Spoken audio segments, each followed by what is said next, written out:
సంవత్సరాల అనుభవం ఆంధ్ర, తెలంగాణ, కర్ణాటక, తమిళనాడులో లక్షల మంది నమ్మకమైన కస్టమర్ల సంతోషాలకు నిలయమైన మీ నివాసానికి అందమైన చిరునామా. ఇంకా ఏం అడగద్దంట, మీరు అడగకుండా ఎట్లా ఉండాలి చెప్పండి. ఇప్పుడు జెనీలియా లాంటి ఒక పెద్ద యాక్ట్రెస్ తను కంబ్యాక్ సినిమాలో తను వస్తుందంటే ఏమి చెప్పి ఒప్పించారు, ఏమి చెప్పి నమ్మించారు అనేటువంటి ఆ క్యారెక్టర్ తాలూకు ఏంటంటే మీ ఇద్దరి మధ్య కాన్ఫ్లిక్ట్.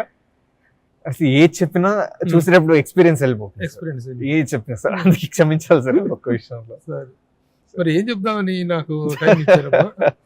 ఈ అమ్మాయిని గురించి అడుగుతాం. శ్రీలీల ఏజ్ వైజ్ గా కానీ ఇది కానీ లుకింగ్ టెండర్, అందులో డౌట్ లేదు. Is looking very tender, but already she is senior to you. Correct sir. Correct sir. Correct sir. తన ఇమేజ్ మ్యాచింగ్ అనేటువంటిది ఎలా ఉంటుంది అనిపించింది? ఇమేజ్ మ్యాచింగ్ అంటే సెట్ లో కూడా చాలా కంఫర్టబుల్ గా ఉండేవాళ్ళం సార్. అంటే మాకి ఒక 9 years నుంచి పరిచయం ఉంది సార్. తను కెరియర్ కిక్ ఆఫ్ చేసే కన్నా ముందు నుంచి ఫ్యామిలీ ఫ్రెండ్స్ సార్ మేము. సో ఆ పరిచయం ఉంది కాబట్టి కంఫర్టబుల్ గా తను కూడా గైడెన్స్ ఇస్తా ఉన్నాను సార్, ఎలా ఏమి అనేసి. ఎందుకంటే తనకున్న అనుభవం చాలా సార్ నాకు. సో అలా అందరితో భయం ఏర్పడలేదు. డాన్స్ లో డామినేట్ చేసేదేమో, యాక్టింగ్ లో మన 100% ఇస్తే వాళ్ళు 100% ఇస్తే అప్పుడు తెరపైన ఏదైనా బాగుంటుంది సార్. అలా ఆ దృష్టికోణంలో నేను ఎప్పుడు ఆలోచించాను సార్. ఇప్పుడు ఈ సినిమాలో ఈ 4 dimensions లో acting, dancing, fighting and performance వీటన్నిటిలో రేపు రిలీజ్ అయిన తర్వాత కిరీటికి ఏ యాంగిల్లో మంచి ఇది వచ్చింది అనుకుంటున్నాం? What are your expectations? ఏ అబ్బాయి మంచి యాక్టర్ రా అంటారా, అరే భలే డాన్సర్ రా అంటారా, ఫైట్స్ అదరగొట్టాడు అంటారా?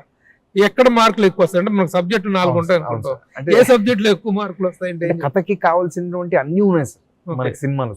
అన్నిటికీ నా వంతు ఎంతైతే అంత కష్టపడి న్యాయం చేశాను సార్. మార్కులు వేయాల్సిన జనాలే సార్. సో అది వాళ్ళ చేతిలో, ప్రేక్షక దేవుళ్ళ చేతిలో ఉంది సార్. ఇంత స్వీట్ గా, ఇంత సింపుల్ గా భలే మాట్లాడుతున్నా సార్. ట్రైన్ అయ్యావా మాట్లాడే? వాటిల్లో ట్రైనింగ్ అయినా కాకపోయినా మాటల్లో ట్రైనింగ్. So nice.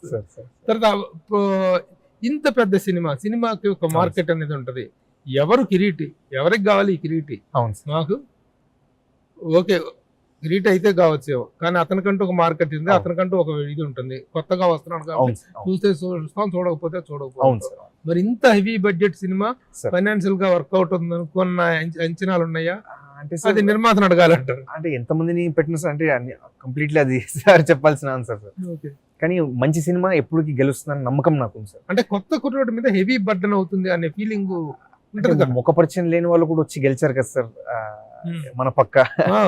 మంచి సినిమా తీస్తే ఖచ్చితంగా ప్రేక్షక దేవుళ్ళు ఎక్కడున్నా ఆశీర్వదిస్తారు సార్. సో ఆ నమ్మకం అంటూ ఉంది. సాయి సార్ కూడా అదే నమ్మకం ఉంది సార్.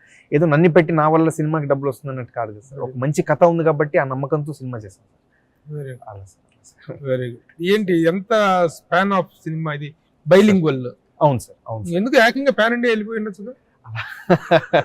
కుదరదు కదా సార్. అంటే మనకి 2 లాంగ్వేజ్లో, ఎందుకంటే ఈ రోజుల్లో ఎవరో వచ్చినా ఇంత భారీ స్థాయిలో వస్తుంటే ప్రతిదానికి పాన్ ఇండియా అనేస్తున్నారు కదా. ఇక్కడ వరకు ఉంటే థర్డ్ డిసిషన్ సార్. ఈ 2 states వరకు సినిమా రిలీజ్ చేద్దాము. ఓకే. సినిమా బ్యాక్ గ్రౌండ్ ఏముందా మీ ఫ్యామిలీలో? యాక్చువల్లీ మా నాన్నకి సార్ ఫస్ట్ సినిమా, ఆయన యంగ్ వయసులో ఉన్నప్పుడు యాక్చువల్లీ సినిమా ఇండస్ట్రీ రావాలనేసి ఆయన ఉద్దేశం సార్. చెన్నైకి వెళ్ళేసి డైరెక్టర్ అవ్వాలనేసి ఆయన ఉద్దేశం సార్. చెన్నైకి వెళ్ళేసి అసిస్టెంట్ డైరెక్టర్ కూడా పనిచేశారు సార్. అక్కడ నుంచి మళ్ళీ ఇంకా కుదరక సార్ కొన్ని కారణాల వల్ల వచ్చేసి ఎనోబల్ అని కంపెనీ స్టార్ట్ చేసి బిజినెస్, దాని తర్వాత పాలిటిక్స్, అలా ఆయన జర్నీ సాగింది సార్. ప్లస్ మా తాత వాళ్ళు సార్, ముత్తాత వాళ్ళు డ్రామా బ్యాక్గ్రౌండ్ సార్ వాళ్ళది. ఆ డ్రామా ఆర్టిస్టులుగా వాళ్ళంతా చాలా గొప్ప పేరు తెచ్చుకునే వాళ్ళు సార్ వాళ్ళంతా. మా అమ్మగారి సైడ్ నుంచి కూడా మా తాత వాళ్ళు, వాళ్ళ ముత్తాతలు వాళ్ళంతా డ్రామా ఆర్టిస్ట్లే సార్. సో అలా బ్యాక్గ్రౌండ్ ఉంది సార్. నెపో కిడ్ అనుకోవచ్చు. అంటే ఫిలిమ్స్ లో ఏం చేయలేదు, సినిమాలో చేస్తే నెపో కిడ్. అంటే ఆ జీన్స్ ఇది అనేది ఉంది సార్, ఆ పూర్వపు వాసనలో. అంతే సార్. ఆ ఇంట్రెస్ట్ సార్. తర్వాత ఇప్పుడు క్యారెక్టర్ ఎలా ఎంజాయ్ చేశారు? అంతే సార్. అంటే doing the character how you? మంచి కాంప్లెక్స్ పాత్ర సార్. చాలా మల్టీ డైమెన్షనల్ పాత్ర సార్. అన్ని విధాలుగా ఆలోచించి చేయాల్సినటువంటి పాత్ర సార్. సో ఒక కొత్తోడైనా కానీ అంత ఛాలెంజింగ్ పాత్ర ఉన్నప్పుడు చేసే ఒక ఉత్సాహం అంటూ ఉంది సార్. సో ఎంజాయ్ చేశాను సార్. చేశాను. లేట్ కిడ్ ఇది sir? Late kid hero sir. ఒక డైలాగ్ ఏదో. అవును సార్. అవును సార్. అవును సార్. దాని ప్రకారం పెళ్లి అయిన మీ అమ్మా నాన్నకి పెళ్లి అయిన చాలా కాలానికి పుట్టినట్టు సార్. పుట్టినట్టు దాని మీద ఏమైనా డ్రామా నడుస్తుందేమో. అంతే సార్, దానిపైన సార్. అంత లేట్ గా పుట్టిన సార్ కొడుకున జనరేషన్ గ్యాప్ ఉంటుంది కదా సార్, జనరేషన్ వయసులో. గ్యాప్. అవును సార్. ఓకే, దాని మీద అవును drama. సార్. ఇక రాధాకృష్ణ గురించి చెప్పారు, సార్. డైరెక్టర్ రాధాకృష్ణ. మరి ఇంత పెద్ద సినిమాని ఇంత పెద్దగా హ్యాండిల్ అవును చేయటం, ఇంకోటి ఏంటంటే ఎవరో ఫామ్ లో ఉన్న హీరోని ప్రజెంట్ చేయటం ఏ డైరెక్టర్ కైనా సులభం ఓకే సులభం. సులభం. కొత్తగా ఒక డైరెక్టర్ హీరోని ఇంట్రడ్యూస్ చేస్తారంటే ఆ డైరెక్టర్ కి చాలా ఇది ఉండాలి, అవును సార్. హెవీ బర్డన్ తన మీద ఉండి చాలా ఉంటుంది. సార్. How he dwelt. అంటే యాక్చువల్లీ చాలా సక్సెస్ఫుల్ గా డీల్ చేస్తారని నా ఉద్దేశం సార్.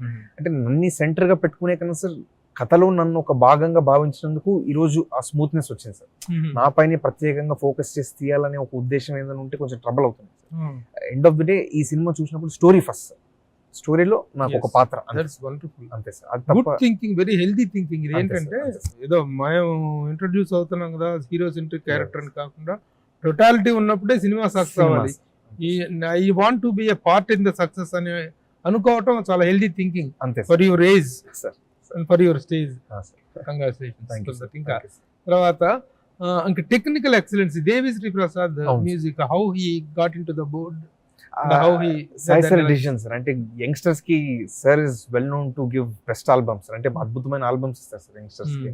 అండ్ నా అదృష్టం సార్, అసలు సార్ తో చేసేది ఒక అదృష్టం. అది కాకుండా అసలు అద్భుతమైన ఆర్ఆర్ కానివ్వండి సార్, సాంగ్స్ కానివ్వండి, అసలు అంటే నేను life long gratitude sir. Radhakrishna చేసిన ఏంటి తనకి సార్, ఆయన పునీత్ సార్ బ్యానర్ ఉంది సార్.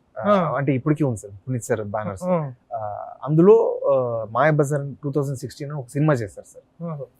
పునీత్ సార్ రికమెండేషన్ ద్వారానే సార్ సాయి సార్ కి పునీత్ సార్ రికమెండ్ చేసినందుకు రాధాకృష్ణ గారు పిక్చర్ లోకి వచ్చారు సార్. అప్పుడు నాకు సాయి సార్ కు రాధాకృష్ణ గారికి ముగ్గురికి ఒక అండర్స్టాండింగ్ వచ్చి వేవ్ లెంత్ సింక్ అయ్యేసరికి మనం చేయొచ్చు అని చెప్పి ముందుకెళ్ళాం సార్. అంతే సార్. అంటే తనకు డబ్బు లేదు సార్, ఆయన రెండు cinema sir. First cinema already చేసేసారు సార్. ఏంటిది 2020లో రిలీజ్ అయింది సార్. మాయాబజార్ 2016 అని పునీత్ రాజ్ కుమార్ సార్ బ్యానర్ లో చేశారు. రిలీజ్ అయింది ఆయన మొదటి చిత్రం సార్. అవును సార్. దట్ వెల్ వెంట్ బాగానే జరిగింది సార్. అప్పుడు కోవిడ్ వచ్చిన కారణం వల్ల కొంచెం థియేట్రికల్ రన్ అంత లేదు సార్. బట్ ఓటీటీలో చాలా మంచి రెస్పాన్స్ వచ్చింది సార్ చూసిన వాళ్ళకి sir. So that is this is the second film. రెండో చిత్రం సార్. తెలుగులో కన్నడలో కూడా you are coming with the same title. Sir ఇది ప్యూర్లీ జూనియర్ అంతే సార్. Universal title. సుమన్ టీవీలో మీ పర్సనల్ అండ్ బిజినెస్ ప్రమోషన్స్ కోసం కింది నెంబర్కి కాంటాక్ట్ చేయండి.